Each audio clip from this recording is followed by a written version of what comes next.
দেখো, প্রথমটা পরিবর্তন দেখতে পাচ্ছ, খুব তাড়াতাড়ি একটা চেঞ্জ হয়ে যাচ্ছে, লালচে কালার হয়ে যাচ্ছে। দেখো,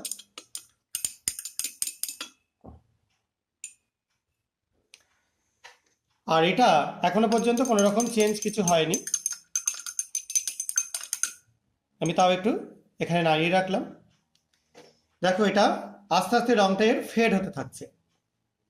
লেবুর রস, তার মধ্যে থাকে অ্যাসকর্বিক অ্যাসিড আর সাইট্রিক অ্যাসিড, এবং এই অ্যাসকর্বিক অ্যাসিড এবং সাইট্রিক অ্যাসিডের প্রভাবে দেখতে পাওয়া যায় কি না, এ স্টেটটা মানে জারণ সংখ্যাটা আস্তে আস্তে পরিবর্তন হয়, এবং এটা দেখো আস্তে আস্তে কমলা থেকে হলুদের দিকে এগিয়ে যাচ্ছে।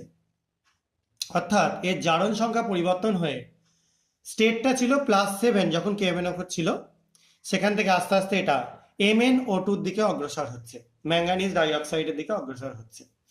কিন্তু দেখো, এটাই আমরা HCl দেওয়াতে এদের কিন্তু কোনো পরিবর্তন ঘটলো না, অর্থাৎ এর জারণ স্তরের পরিবর্তন আমরা কোনো রকম দেখতে পেলাম না এখনো পর্যন্ত। এবার আমরা আরো একটু লেবুর রস এখানে অ্যাড করে দিচ্ছি, দেখি যদি চেঞ্জ করা যায়।